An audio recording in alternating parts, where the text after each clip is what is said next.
사도행전 10장 34절에서 43절까지입니다. 경계를 허무시는 하나님 주제로 오늘 말씀 생각합니다. 34절에서 43절까지 제가 한 절 그리고 여러분이 한 절 교독하겠습니다. 베드로가 입을 열어 말하되 내가 참으로 하나님은 사람의 외모를 보지 아니하시고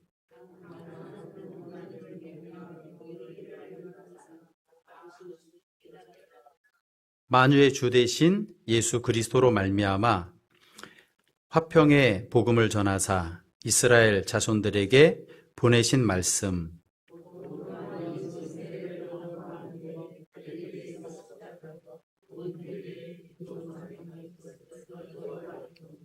하나님이 나사렛 예수에게 성령과 능력을 기름 붓듯 하셨음에 그가 두루 다니시며 선한 일을 행하시고 마귀에게 눌린 모든 사람을 고치셨으니 이는 하나님이 함께 하셨습니다.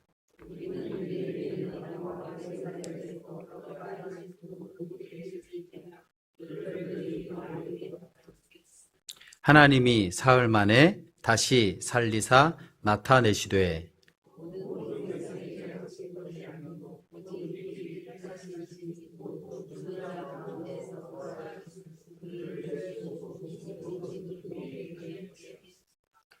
우리에게 명하사 백성에게 전도하되 하나님이 살아 있는 자와 죽은 자의 재판장으로 정하신 자가 곧 이 사람인 것을 증언하게 하셨고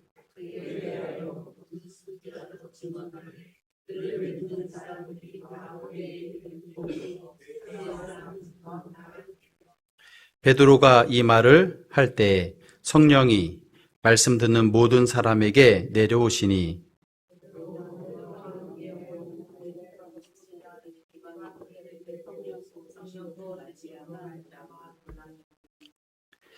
네, 43절까지니까, 예, 성경을 펴신 분은 전화가 좀 읽으셨네요. 네, 43절까지입니다. 네. 우리 사도행전 오늘 10장 말씀인데요. 사도행전 10장 말씀에 오늘 설교 제목을요, 경계를 허무시는 하나님, 이렇게 잡았습니다. 여기서 이제 경계가요, 사도행전 10장에서는 무엇을 말하냐면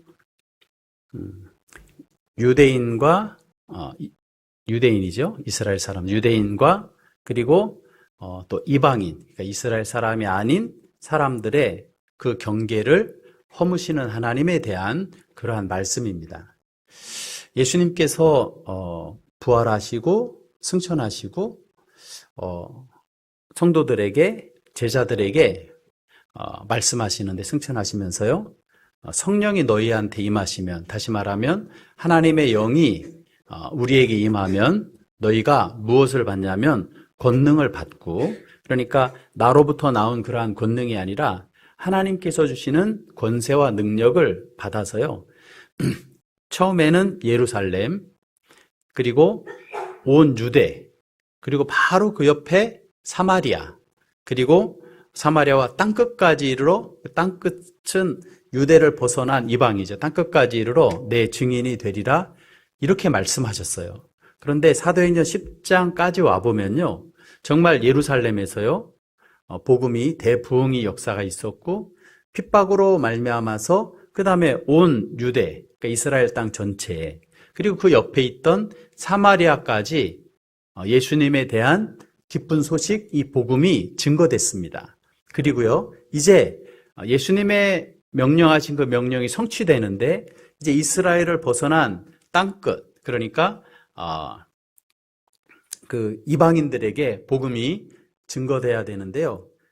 이 이방인과 유대인 사이에는요, 인류 역사상 정말 그 경계선을 허물기 어려운 큰 그 담과 같은, 절벽과 같은 그러한 경계선이 있습니다.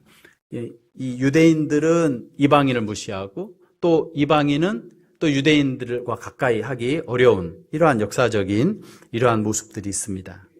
그런데 오늘 사도행전 10장에 와서는요, 이 경계선이 허물어지기 시작하는 것입니다. 무엇을 통해서 허물어지냐면 예수님에 대한 이 기쁜 소식으로 이러한 경계선이 허물어지는 것을 볼 수 있습니다. 여러분, 우리는요, 이 정관이라고 하는 도시에 살고 있습니다. 현대인들은요, 도시에 사는 것을 편안하게 생각합니다. 왜냐하면 도시에서 생활하면요, 우리를 편리하게 할 수 있는 모든 것들이 잘 갖추어져 있고요, 도시 안에는요. 그러니까 몸이 아프면 빨리 병원에도 갈 수 있고, 그리고 또 약을 살 수도 있습니다. 이렇게 내가 어떤 취미 생활을 할 때도 사람들이 여러 명 모여서 취미 생활하기도 쉽습니다. 저 산골이나 외진데 살면 한번 병원 가려고 하면 보통 일이 아닙니다. 저도 어릴 때 그 산에서 산 적이 있었는데요. 우리가 고열이 일어나면 그 밤에 차도 없고 어떻게 병원까지 가겠습니까? 그러면 어머니가 예수님을 믿고 계셨으니까 우리가 어릴 때 고열이 나면 할 수 있는 게 갑자기 없잖아요. 그럼 물을 주고 또 열심히 또 기도해 주시고 어떤 때는 밤새 기도해 주시는 거예요. 그러다 보면 열이 낫고 또 하나님께서 또 함께 해 주시면 열이 더 빨리 나아서 고비도 넘기고 이렇게 생활한 적들이 기억이 납니다. 그런데 도시에서는요, 빨리 이렇게 도움을 받을 수 있는 편의시설들이 많이 있고요. 마트도 있고, 그리고 또 영화를 보고 싶으면 영화관이 있으니까 영화도 갈 수 있고, 문화센터도 갈 수 있고, 이런 편의시설이 잘 돼 있어서 현대인들은 이 도시 생활을 하기를 원하고 도시에 또 많이 모여 삽니다. 도시에 모여서 이렇게 살면요, 도시의 이 특성이 굉장히 모든 부분에 있어서 개방돼 있고, 그리고 다양한 것들이 있는 것 같아요. 그래서 개방돼 있고 친절한 것 같아요. 어디를 가도 제과점을 가도 카페를 가도 약국을 가도 약국이 옆에 붙어 있으면 우리 약국 오라고 얼마나 이렇게 환영을 하고 맞아주는지, 식당을 가도 그렇고 어디를 가도 환영하고 환대하고 그리고 개방적인 이러한 분위기가 되어 있습니다. 여러분, 그런데요, 이 유대인하고 그리고 이방인들이 보이지 않는 경계선이 있는 것처럼요, 이 도시 사회도 한꺼풀만 벗기면 이렇게 서로와 서로 사이에 이러한 경계선들이 많이 있는 것을 볼 수 있습니다. 저희 같이 그 아파트에서 운동하는 분이요, 그런 말 하더라고요. 제가 볼 때는 이제 그분은 사회적으로도 혜택을 많이 본 분입니다. 그리고 또 결혼을 했는데 장인으로부터 많은 도움도 받은 그러한 분입니다.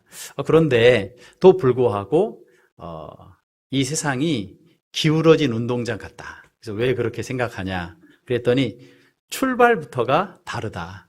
또 시간이 지나면 지날수록 모든 게 이렇게 조직적이고 계획적으로 움직여지다 보니까 연금도 넣어야 되고 보험도 넣어야 되고 교육도 막 여러 가지가 있으니까 옛날에는 자수성가가 있는데 지금은 열심히 노력해도 나가야 될 것들이 다 계획되어 있어가지고 예전처럼 자수성가하기가 참 어려운 사회인 것 같다. 그래서 출발 자체가 다르다. 기울어져 있다. 이러면서 조금 이제 직장에서 이제 어려운 부분이 있으니까 그러한 불만을 막 이렇게 이야기하는 것을 들었습니다. 근데 그런 것 같아요. 도시에서 생활하면서요, 나름대로 평가 기준이 있고 경계선을 만들고 여기 가면 내가 교제할 수 있는 교제권이 있을까? 이런 것부터 먼저 생각을 하고 또 어디에 사느냐, 얼마나 가졌느냐, 얼마나 배웠느냐, 이러한 배경이 어떻냐, 또 성향이, 정치적인 성향이 어떻냐, 이런 것들을 통해서 이 경계선들이 많이 있고요.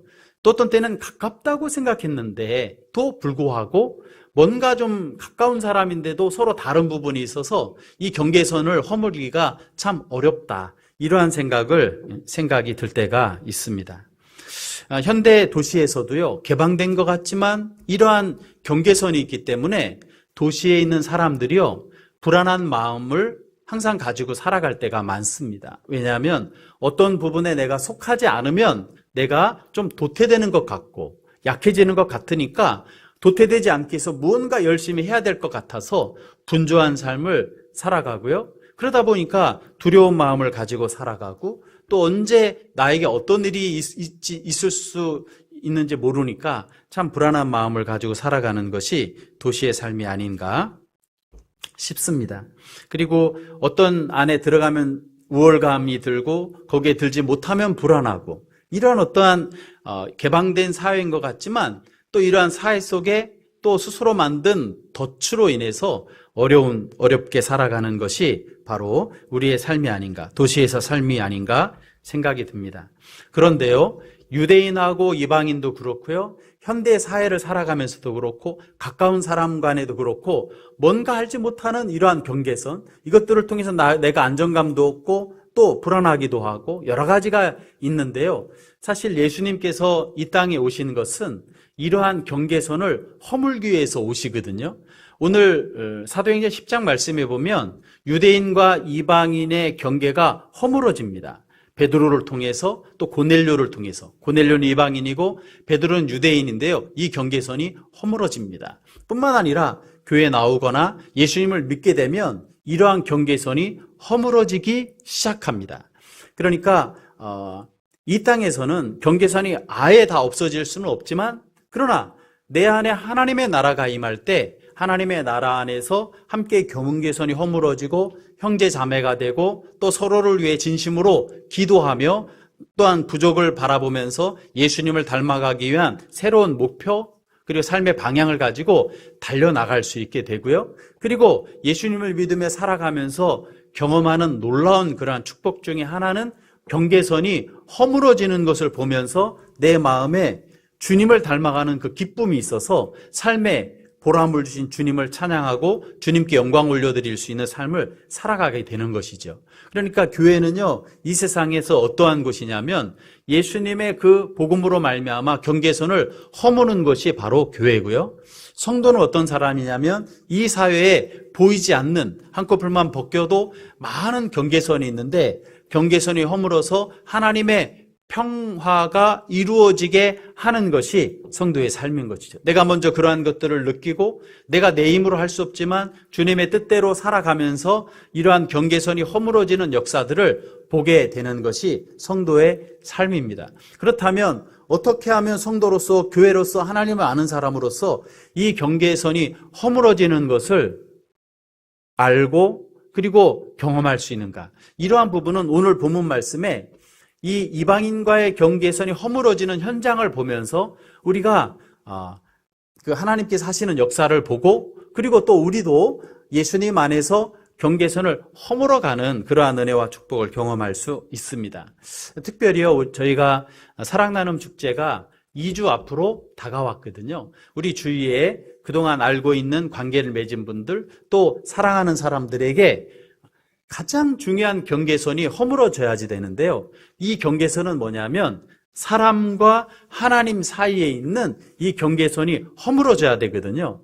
어떻게 하면 이 경계선이 허물어질까? 이러한 부분들을 오늘 말씀을 통해서 저희가 알아갔으면 좋겠습니다. 아무리 성취감이 있고 아무리 높은 자리에 오르고 아무리 많이 배웠더라도 하나님과의 경계선이 허물어지지 않으면 사람은요, 살아가는데 살아가는 목적도 왜 살아가는지도 모르는 마치 우주의 고아와 같이 살아갈 수밖에 없는 것이 사람이거든요. 이 마이크도 만든 사람이 목적이 있어서 만들었고 목적에 의해서 쓰임 받을 때 마이크가 마이크의 역할을 하듯이 사람이요, 우연히 존재하는 것이 아니죠. 조그마한 종이 한 장도 분명히 만든 사람이 있어서 종이가 존재하는데 이 광활한 우주와 사람이 그냥 있다? 그것은 가장 비과학적이고 가장 비논리적인 거예요. 하나님은 너무 크셔서 우리가 보지 못해서 그렇지, 하나님이 주신 이성을 가지고 조금만 생각해도 우연히 세상이 존재한다는 건 말이 안 되거든요. 여기 있는 컵도 흙을 가지고 만들었지만 이 컵이요, 그냥 우연히 존재하지 결코 않습니다. 만든 사람이 있고 목적이 있어서 이곳이 있는데요, 컵과 비교할 수 없는 이 광활한 우주가 목적 없이 우주가 만들어졌을까요? 절대 아닙니다. 근데 사람이요, 하나님께 갈 수가 없죠. 사람이 태양에도 갈 수 없는데 어떻게 하나님께 나갈 수가 있겠습니까? 근데 하나님께서 만나 주셔야지. 그리고 하나님 만나 주실 때 내 마음을 열어야지 하나님을 만나거든요. 살아가면서 가장 큰 축복이 있다면 경계선이 허물어지는데요. 어떤 경계선이 허물어지는 것이 인생에 있어서 말할 수 없는 큰 영광이요, 축복이요, 인생이 이룰 수 없는 그러한 축복이냐면 하나님과 인간 나 사이에 있는 이 경계선이 허물어지는 겁니다. 그러면 이 경계선이 허물어지는 순간 내 마음에 무엇이 찾아오냐면 하나님의 평강이 찾아와요. 하나님의 사랑을 깨닫게 됩니다. 부모를 잃어버린 자녀가 부모를 만났을 때 기쁨, 아니 그 이상의 존재의 그러한 깨달음과 기쁨을 얻게 되는데요. 그것은 언제 이루어지냐면 하나님을 만났을 때, 이러한 경계가 허물어질 때. 그러면 그 다음부터는요, 나의 연약과 나의 상처와 나의 아픔과 나의 고통이 크게 문제되지 않습니다. 왜냐하면 나의 아픔과 고통과 그러한 상처까지도 하나님께서 합력해서 선을 이루시고 하나님께서 자녀 삼으시고 죽음의 문제도 해결이 돼요. 왜? 내가 죽으면 끝이야. 그래서 영별로 인한 슬픔이 있는 것이 아니라 나는 죽어도 산다는 예수님의 말씀처럼 이 땅을 살다가 그냥 먼지처럼 없어지도록 나를 만든 것이 아니라 하나님께서 만드신 하나님의 나라에 내가 입성하도록 나를 만드셨다는 것을 하나님을 알면 깨닫게 되고 하나님의 목적을 알면서 그 영광에 이렇게 동참하니까요. 죽음이요, 오늘 저녁에 잠을 잤다가 아침에 깨듯이 마치 죽음은 하나님의 나라에 이르는 과정인 것을 하나님 말씀을 통해서 알거든요. 그래서 죽음에 대한 두려움, 그 그림자에서 벗어날 수 있는 것. 그래서 하나님 안에서 분주하게 살지만 그 마음에 이렇게 흘러가는 평안함을 잃어버리지 않는 평범한 일상을 동일하게 살아가지만 그 마음속에 확신, 구원의 확신, 그리고 그 하나님 안에서 있는 그러한 평안을 잃지 않고 살아가는 것이 하나님과 사람 사이의 경계선이 허물어질 때 얻는 그러한 은혜와 축복입니다. 여러분, 이 경계선이 허물어지는 것, 그렇다면 우리의 태신자나 가정이나 또 우리의 삶 속에 하나님의 은혜로 말미암아 경계선이 허물어지는 것들을 경험하며 나아가기 위해서 어떠한 것들이 있는지, 어떻게 하면 이 경계선이 잘 허물어질 수 있는지, 오늘 이 이방인과 유대인 사이의 경계선이 허물어지는 이 현장을 바라보면서 우리가 그 지혜도 얻고 또 경계선이 허물어지는 축복을 누리면 좋겠습니다. 첫 번째는요, 복음만이 이 시대의 경계선을 허물어뜨린다는 것입니다. 복음만이 하나님과 사람 사이에, 그리고 사람과 사람 사이에, 사람과 이웃 사이에, 가까운 사람과의 사이에도 이 경계선을 허물을 수 있는 것, 진정으로 경계선을 허물을 수 있는 것은 복음만이 가능하다는 사실입니다. 우리가 본문 말씀을 읽었는데요, 34절, 35절 말씀 우리 같이 한번 읽겠습니다. 베드로가 입을 열어 말하되 내가 참으로 하나님은 사람의 외모를 보지 아니하시고 각 나라 중 하나님을 경외하며 의를 행하는 사람은 다 받으시는 줄 깨달았도다. 아멘. 오늘 말씀에 보면 베드로가 말을 하는데요, 하나님은요, 사람을 외모로 보지 않으신다는 겁니다. 각 나라 사람 중에 하나님을 경외하며 의를 행하는 사람을 어떻게 하냐면 다 받아주신다는 거죠. 사람은 외모를 보고 사람은 경계선을 만들지만 하나님은 그 경계선을 보지 않고, 그리고 누구든지 다 받아주시는 분이 누구냐면 하나님이십니다. 먼저 하나님 말씀을 먼저 받은 사람, 역사적으로 보면 유대인들, 이스라엘 사람들이 먼저 하나님의 말씀을 받았습니다. 그런데 하나님의 말씀을 받은 유대인들은 그 특권을 누리라고 하나님의 말씀을 처음 받은 것이 아니라 하나님께서 육신을 이 땅에 입고 이 땅에 오셔서 구원의 역사를 이루시기 위해 한 민족을 선택하시고 그곳에 이제 오셨는데요. 그런데 유대인들을 선택한 것은 유대인들이 탁월해서 유대인들을 선택한 것이 아니라 유대인이 약하고 연약하고 작은, 지금도 이렇게 이스라엘은 그 우리나라의 한 도만큼 작지 않습니까? 그리고 온 그 제국이 갈 때마다 이 땅은 밟고 지나가는, 아프리카에서 유럽으로, 유럽에서 아프리카로, 아시아에서 유럽으로, 또 아시아에서 갈 때 그 항상 약해서 그 꺼져가는 등불과 같은 그러한 모습을 하고 있는 이 민족을 택해서 온 세상을 구원할 것을 하나님께서 계획하셨죠. 그런데 이 유대인들은요, 하나님께서 우리 민족을 선택하셨다는 것을 특권이라고만 생각했지 이 특권을 가지고 어떻게 세상 열방을 섬겨야 될지 이것을 생각하는 것이 아니라 율법이나 전통에 의하여서 담을 높이 쌓는 겁니다. 그래서 유대인들은 이방인들과 잘 상종하지를 않았어요. 특별한 목적이 상종하지만 항상 거리를 두었어요. 왜냐하면 유대인들은 하나님께 가려면 정결법에 의하여서 정결 예식을 하는 거거든요. 그러한 제사를 드리는 거 아닙니까? 지금 우리가 예수님을 믿으면 회개하죠. 하루하루 살면서 이게 항상 세수를 하듯이 하루 지나면 세수를 해야 되잖아요. 목욕도 해야 되잖아요. 이것처럼 하루를 살면서 내가 짓는 죄를 회개하지 하나님 앞에 예수님의 보혈의 십자가의 은혜를 바라보며 회개하는 삶을 살잖아요. 그래서 그 축복을 누리는데 이스라엘 백성들은 구약에 이 정결법에 의해서 날마다 제사를, 그러니까 속죄 제사를 드렸거든요. 근데 유대인들이 생각할 때 이방인들은 이 속죄 제사를 드리지 않으니까 죄 가운데 있는 거예요. 이 사람들과 상종하지 않는다. 이러한 마음이 생기니까 전통이 생기고 부정하다고 생기고 하나님이 우리를 선택하셨다면 너희들은 선택하지 않으셨어. 이렇게 생각하니까 하나님의 선택을 받지 못한 사람은 짐승 같아, 개나 돼지와 같아. 이러니까 유대인들이요 생각할 때 마음에 이방인들은 짐승처럼 생각했어요. 너희들은 살아있지만 개나 돼지와 같은 존재야. 이러다 보니까 유대인과 이방인 사이에는 계속해서 그 경계선이 높아지고 이것이 수천 년 동안 흘러가니까 전통이 돼서 허물어지지 않는 것입니다. 예수님이 오셔서 오늘 사도행전 10장 말씀에도 벌써 수천 년 동안 이방인과의 그 역사에 보면 그 로마와 이스라엘 전쟁할 때도요 끝까지 그 성을 사수하는 이러한 그 전쟁을 하는 그러한 역사들도 우리가 볼 수 있는데 이렇게 경계선이 너무나 높고도 견고하고 수천 년의 역사가 흐르다 보니까 이 경계선이 허물어지지 않는 겁니다. 그런데 오늘 저희가 10장 말씀을 읽었는데요. 10장 34절부터 근데 그 전에 말씀해 보면 이 경계선을 허물 때 어떻게 허물어지기 시작하냐면 하나님께서 베드로가 기도할 때 마음에 만나주시는 겁니다. 그리고 기도 중에 이렇게 생각과 같은 환상을 이렇게 보여주시는 겁니다.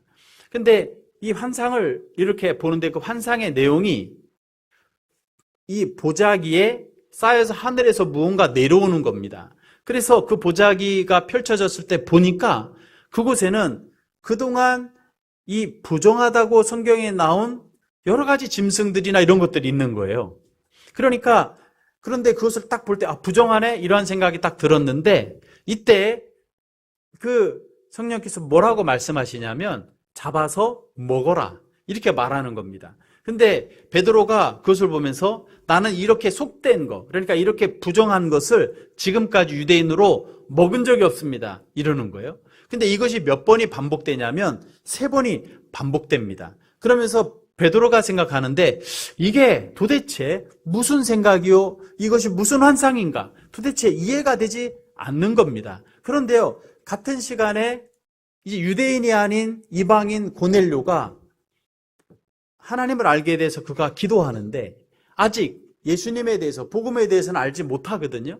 근데 기도 중에 그 베드로를 초청하라고 하는 그러한 마음을 주셔서 사람을 보내서 베드로를 데려오게 됩니다. 근데 베드로가 환상 이후에 이것이 무슨 환상인가 생각하는데 이방인의 초청을 받았는데요. 그래서 그 환상과 같이 이방인을 부정하게 생각했지만 이제 고넬료를 만나게 됩니다. 그래서 고넬료를 만남으로 말미암아서 이 이방인과 유대인이 만나게 되면서 이 경계선이 이렇게 돼서 허물어지기 시작하는 그러한 단초가 되는 것을 볼 수 있습니다. 이 복음은요, 이렇게 어떻게 역사하냐면 기도할 때 생각으로 마음으로 역사하셔서 경계선을 허물어지게 하셔요. 이 기초는 무엇이냐면 예수님께서 십자가에 못 박히심으로 하나님과 우리를 그리고 사람과 사람 사이에 그 높은 경계선을 허물으신 것을 완성하셨기 때문에 예수님을 믿게 되면 하나님께서 우리의 삶에 복음으로 역사하셔서 이 경계선을 허물어지는 것을, 하나님과 사람 사이의 경계선이 허물어지는 걸 알게 하신 삶을 통해서 또다시 경계선이 허물어지는 역사들을 보게 하시는 거죠. 그러니까 경계선은 오직 복음으로만이 경계선이 허물어지게 되는 것이고요. 이 경계선이 허물어짐으로 말미암아서 가까운 사람, 부부는 부부고 자녀와의 관계 속에서도 이웃 간의 관계 속에서도 그냥 내 생각으로 하나가 되려고 할 때 하나 되기 참 어려운데, 그러나 예수님께서 이루신 그러한 은혜로 말미암아 경계선이 허물어지는 그러한 길이 열리고, 그리고 지혜가 생기고, 그러면서 나의 한계도 느껴지게 되고, 그러면서 성령님을 의지하며 살아갈 때 평안과 소망 중에 문제가 해결돼서가 아니라 해결된 확신을 가지고 살아갈 수 있는 담대함이 있는 것이죠. 이렇게 베드로와 그리고 고넬료를 통해서 하나님께서 복음으로 이 역사를 이루어 가시는 것처럼 이 시대에도요, 이 삶의 경계선을 허물어뜨리는 것은 무엇으로 말미암아? 복음으로 말미암아입니다. 여러분, 그렇다면 두 번째로 이 복음은 무엇입니까? 이 경계선을 허무는 복음, 이 놀라운 복음, 이 복음은 뭐죠? 이 복음의 핵심은요, 예수 그리스도입니다. 복음의 핵심, 모든 경계선을 허무는 것은 복음으로 말미암는데, 이 복음의 핵심은 돈도 아니요, 군사력도 아니요, 성숙도 아니요, 그리고 재력도 아니요, 실력도 아니요, 지식도 아니요. 이 경계선을 허무는 그러한 핵심은, 이 복음의 핵심은 무엇이냐면 바로 예수 그리스도이시라는 것입니다. 오늘 말씀 36절 말씀 우리 같이 한번 읽겠습니다. 만유의 주 되신 예수 그리스도로 말미암아 화평의 복음을 전하사 이스라엘 자손들에게 보내신 말씀. 아멘. 오늘 36절 말씀에 보면요, 이 복음의 핵심인 예수 그리스도는, 이 화평의 복음을 전하게 하시는 예수 그리스도는 누구라고 말씀하고 계시냐면 만유의 주라고 이렇게 선포하고 있는 것을 볼 수 있습니다. 예수님은요, 누구시냐면 만유의 주가 되십니다. 예수님을 믿는 것은요, 2000년 전에 육신을 입고 이 땅에 오신 그 예수님을 부인하는 사람은 세상에 아무도 없습니다. 4대 성인으로 다 알고 있죠. 그런데요, 예수님을 믿는 것과 예수님을 아는 것의 차이가 뭐냐면요, 예수님을 아는 것은 이 땅에 오셔서 박의 정신을 가지고 십자가에 못 박히셔서 돌아가셔서 사랑을 실천하신 분이라는 것을 역사적으로 아는 것은 그냥 예수님을 아는 것이죠. 모든 사람이 예수님을 인정하죠. 그러나 예수님을 믿는 것, 이 차이는 무엇이냐면 예수님께서는 그 십자가에 못 박히셔서 사랑을 실천하신 분인데 왜 그렇게 하셨냐? 그 예수님은 만유의 주이신데 불구하고 이 땅에 육신을 입고 이 땅에 오셔서 화평을 이루기 위해 십자가에 죽으신 분이다. 그분은 만유의 주가 되신다는 것을 믿는 것이 예수님을 믿는 것이죠. 예수님은요, 만유의 주가 되어주십니다. 예수님은 유대인들의 주인만이 아닙니다.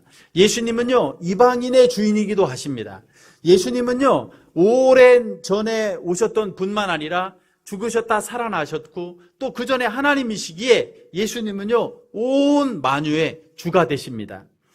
예수님께서 만유의 주가 되시는 것을 인정하고 깨닫는 것이요, 바로 은혜죠. 하나님 말씀을 통해서 예수님께서 누구신지를 깨닫는 것이요, 바로 이 경계선이 허물어져서 하나님을 만날 수 있는 그러한 유일한 길입니다. 여러분, 이 말씀은요, 너무나 놀라운 말씀입니다. 왜냐하면요, 만유의 주는요, 만유의 주십니다. 만유의 주가 피조물의 형상을, 내가 만든 피조물의 형상을 입고 올 이유가 전혀 없는 것이죠. 그럴 이유가 없는 것입니다. 그냥 사랑해도 사랑한다 이렇게 하면 되지, 이 만유의 주인이 만든 피조물의 형상 사람의 몸을 입고 이 땅에 오실 이유는 없는 것이죠. 그런데요, 예수님께서는 만유의 주이시지만 피조물의 형상을 입고 이 땅에 오신 분이 바로 예수님이십니다. 왜 그렇게 하셨죠? 사람이 똑같은 피조물이지만 개미를 보고 사랑하는데 내가 개미가 되려고 하는 사람은 없을 겁니다. 이건 비교도 안 되죠. 창조주가 피조물이 된다는 거, 만유의 주가 피조물이 된다는 거 말도 안 되죠. 그러나 모든 것을 하실 수 있는 하나님께서는 우리 인간을, 사람을 창조하시고 이를 사랑하시기 때문에 동일하게 육신을 입고 이 땅에 오셔서 구원을 이루셨죠. 만유의 주가 되시는 그 예수님께서 친히 죗값을 대신 짊어지시고 죄의 형벌을 다 받으시고 죽으심으로, 가장 낮은 곳에 오셔서 형벌을 받으심으로 구원의 길을 여셨어요. 그래서 하나님 아버지와 화평을 이루게 하신 것입니다. 그냥 말로가 아니라 하나님께서 이루신 정의를 이루기 위해 이 땅에 오셔서 모든 율법을 다 이루셔서, 죄가 없으신 예수님께서 육신을 입고 이 땅에 오셔서 죄 없으신 예수님께서 죽으심으로 생명의 길을 여셨죠. 죄가 들어올 때 한 아담을 통해서 죄가 들어왔다고 한다면 이제 죄가 없으신 예수님을 통해서 이제 이 죄의 문제를 해결하셔서 생명의 길을 여신 것이죠. 예수님을 믿으면요, 하나님 앞에 서게 됩니다. 예수님을 믿으면 그래서 나오는 게 있어요. 그것은 뭐냐면 내 회개가 나옵니다. 내가 무엇 행동으로 잘못한 것뿐만 아니라 내 존재 자체가 연약한 인간이고 내 존재 자체가 죄인인 것을 알기 때문에, 내 본성에 죄가 있는 것을 알기 때문에 존재적으로 주님 앞에 나가 회개하니 그 회개할 때 기쁨과 그 평안과 그 감사는 세상을 얻는 것보다 더 귀한 것이죠. 그래서 주님께서 한 생명이 어떻게 해요? 온 우주보다도 귀하다는 것이죠. 그래서 예수님을 믿으면 하나 바뀌는 것이 있습니다. 가장 중요한 것인데요, 예수님이 만유의 주가 되신다는 것을 고백하게 되는 것이죠. 그리고 그 은혜를 내가 받아서 회개하며 십자가의 은혜로 새롭게 태어나서 하나님을 아는 존재로, 그래서 하나님이 나를 받아주셨어요. 이렇게 흠이 많고 도저히 내가 하나님을 알 수도 없고 하나님을 믿을 수도 없는 존재인데 당신이 목숨을 내어 주시면까지 나를 사랑하시는 것을 깨닫게 되고 그것을 믿고 나가니까 하나님과 화평을 이루게 되는 것이죠. 이렇게 만유의 주 되시는 예수님께서 이 땅에 화평을 이루셨는데요, 그렇기 때문에 복음의 핵심은 바로 예수 그리스도입니다. 예수님을 만유의 주로 믿고 알고 나아갈 때, 그렇죠? 그 하나님과의 화평을 이루게 되고 그리고 가장 큰 은혜와 축복을 받고 나가게 되는 것이죠. 오늘 이 고넬료가 베드로를 통해서, 이방인인 이 고넬료가요, 베드로의 설교를 통해서 예수님은 누구시다? 만유의 주가 되신다는 것을 들었을 때 이 고넬료는 커다란 충격을 받았을 것입니다. 왜냐하면요, 고넬료는 사실 다른 사람들이 부러워하는 자리에 있던 사람입니다. 왜냐하면 당시에 로마인은요, 정말 지금 현대 미국의 시민권을 가진 것보다 더 큰 혜택을 받을 수 있는 자리에 있거든요. 그것도요, 백부장. 그러니까 지금으로 말하면 한 중대나 대대를 이끌 수 있는 100명의 군인을 이끄는 대장이거든요. 그러니까 많은 사람들이 부러워할 수 있는 자리에 있는 사람이 바로 고넬료였습니다. 겉으로 볼 때는 좋았지요. 그런데요, 로마 사회도요, 계급과 또 군사력과 그리고 많은 성과와 경쟁 속에서 있는, 자기가 잘 있는 위치가 그런 자리에 있었거든요. 그런데 오늘 베드로를 통해서 듣는 설교를 보면 로마 황제를 신으로 섬기고 각 도시마다 로마 황제의 신전을 만들어서 신으로 섬기고 있는, 그래서 군림함으로, 힘으로, 군사력으로 길을 내서 평화의 로마, 팍스 로마를 만드는 것이 바로 이 조직이요 시스템, 황제였는데요, 만유의 주는 어떻게 하셨냐면 가장 낮은 자리에 오셔서 섬기셔서 진정한 화평을 이루셨다고 하는, 만유의 주가 인간의 모습을 입고 이 땅에 오셨다는 이 말을 들을 때 고넬료는 충격을 받지 않을 수가 없었죠. 예수님을 믿음으로 이 고넬료가 하나님과의 관계에 있어서 화목을 이루고 그리고 은혜를 받고 오늘 읽은 말씀 후에 가면 세례를 받았고 하나님을 믿는, 예수님을 믿는 사람으로 살아가서요, 이 사건이 이제 유대인에게만 있었던 이 복음이 어떻게 해요? 이방인이라는 고넬료, 이 첫 발걸음이 되고 이 세계의 역사를 바꾸는, 지각 변동을 만드는 그러한 엄청난 그러한 사건이 여기서 일어나게 되고 이것이 시작이 되어서요. 회심한 사도 바울이 이제 이방에 나아가서 전 유럽을 복음화시키는, 아니 조금 시간이 지나서 얼마 되지 않아서 로마 제국이 기독교 국가가 되는 놀라운 역사. 이것이 가능해요? 그 속국에 있는 작은 나라에 예수가 젊은 나이에 십자가에서 죽었어요. 그런데 로마가 그를 만유해 주라고 시간이 얼마 지나지 않아서 믿게 되는 것이 가능해요? 불가능한 일이에요. 이것은 사람의 지혜와 사람의 능력으로 되는 것이 아니라 하나님께서 이루시는 놀라운 역사인 것을 볼 수가 있지요. 우리가 로마서 10장 말씀에 보면 이 역사가 어떻게, 이 경계선이 어떻게 허물어져서 이방인에게 복음이 증거되게 되냐면 바로 이 만유의 주 되시는 것이 고넬료로부터 이제 물꼬가 튀어지는 놀라운 역사인 것을 우리가 볼 수 있습니다. 여러분, 만유의 주 되시는 예수 그리스도의 이 복음은요, 옛날에만 필요한 것이 아니라 나에게도 필요합니다. 우리 가정에도 필요하고요, 우리 나라에도 필요하고요, 그리고 이 시대에도 필요합니다. 그럴 때요, 이 지각이 변동되고 온전한 하나님의 나라가 이 땅에 임할 수 있는 것이죠. 현대인도 포함해서 아무도 예외 없이 바로 이 복음은 모든 이들에게 필요한 것입니다. 이 은혜를 받으면 모든 것이 다 하나가 됩니다. 왜냐하면요, 세상적으로 보면 많은 것을 가져야지 누릴 수 있는 것 같지만 하나님 앞에서는 우리는 동일합니다. 그리고요, 많이 가졌다고 해서 하나님께 받은 은혜가 크고 적게 가졌다고 해서 하나님께 받은 은혜가 적은가? 절대 그렇지 않습니다. 예수 그리스도의 보혈의 능력은 모든 사람에게 동일하게 임하여서 하나님 안에서 하나가 될 수 있도록 인도하여 주시기 때문이죠. 그래서 은혜는요, 작은 은혜도 없고 큰 은혜도 없고 동일한 은혜, 십자가의 복음의 능력으로 새로운 삶을 살아가게 되는 것이죠.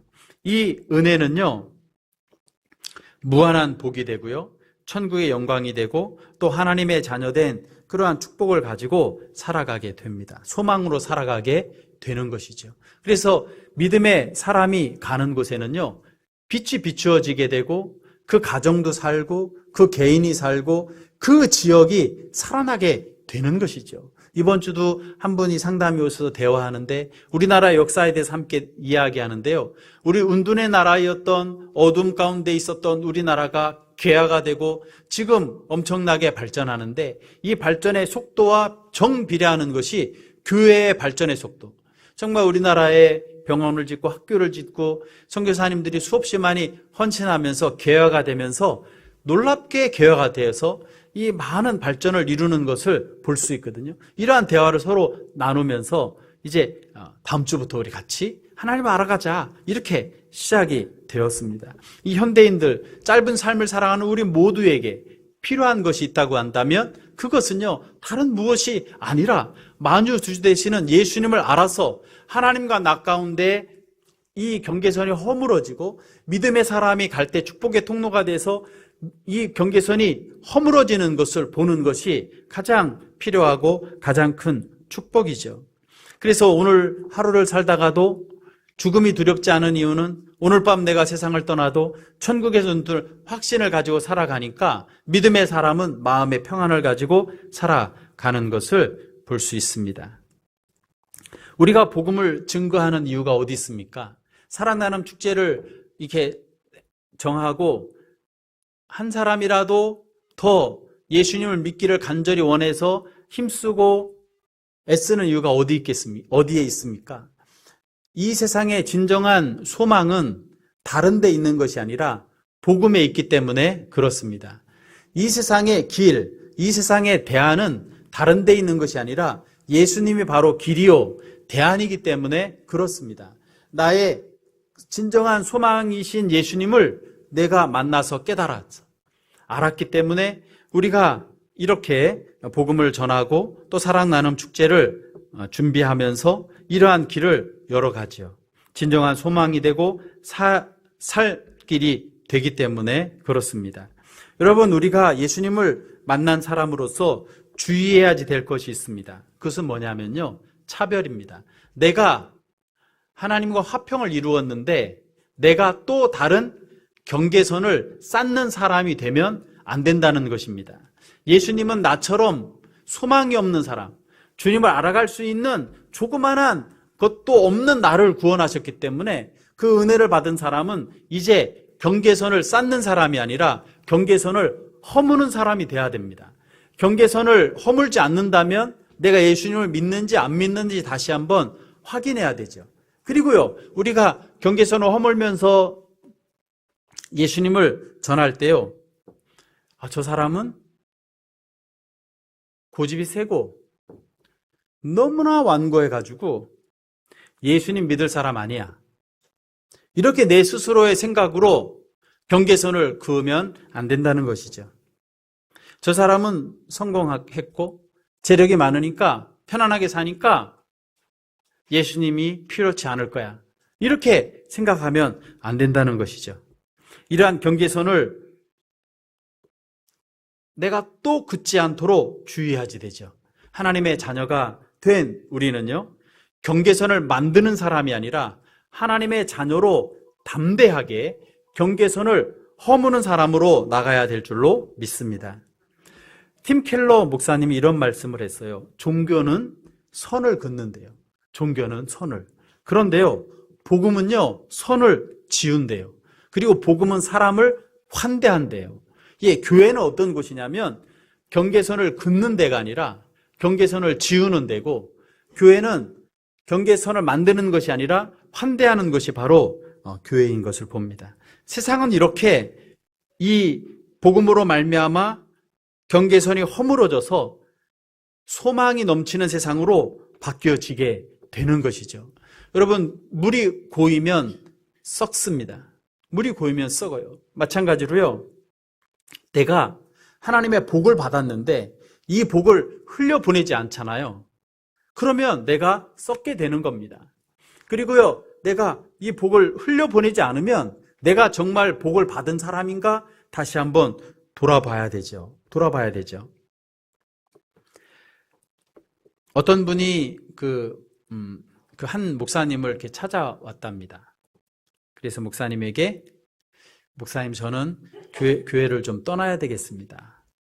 그래서 목사님이, 왜 교회를 떠나려고 하십니까? 그랬더니 사람 때문에 나는 떠나야 될 것 같습니다. 그랬대요.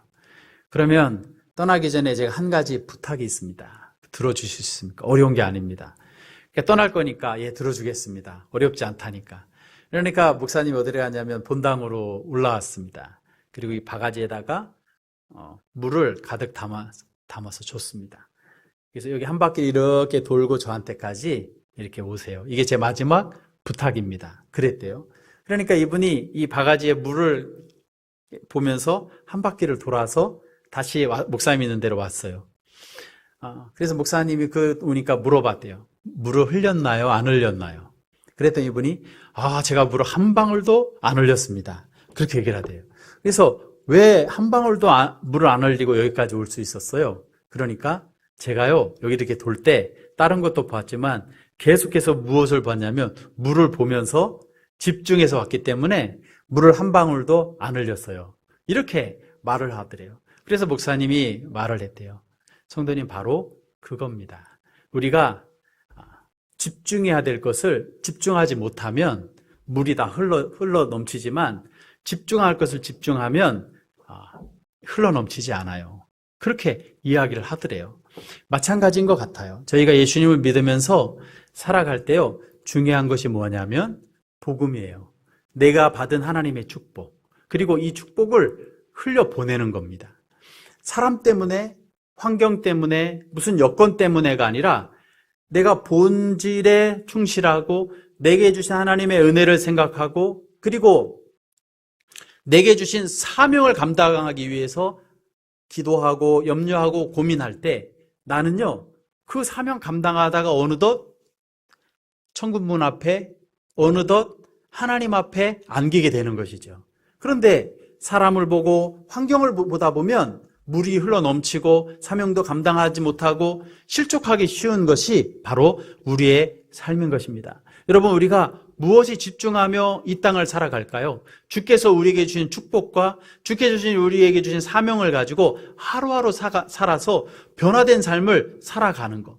그 환경이나 상황 보면 내 인생의 물이 쏟아질 수밖에 없는데요. 그런 것이 아니라 하나님께 주시는 축복과 그 은혜에 집중하며 살아가서요. 내 구원의 여정이 하나님께 주시는 사명을 잘 담고 충분히 이루어 드릴 수 있는 그러한 삶이 되기를 소망합니다. 우리나라는요, 양반과 상놈의 이 경계선이 너무나 높던 그러한 나라였습니다. 그런데요, 복음이 들어오면서 이것이요, 막 허물어지기 시작했어요. 그 중에 한 사건이 있습니다. 지각 변동이 일어나는 그러한 사건 중에 한 사건인데요. 초기에 우리나라 교회 기록에 보면 이러한 기록이 있습니다.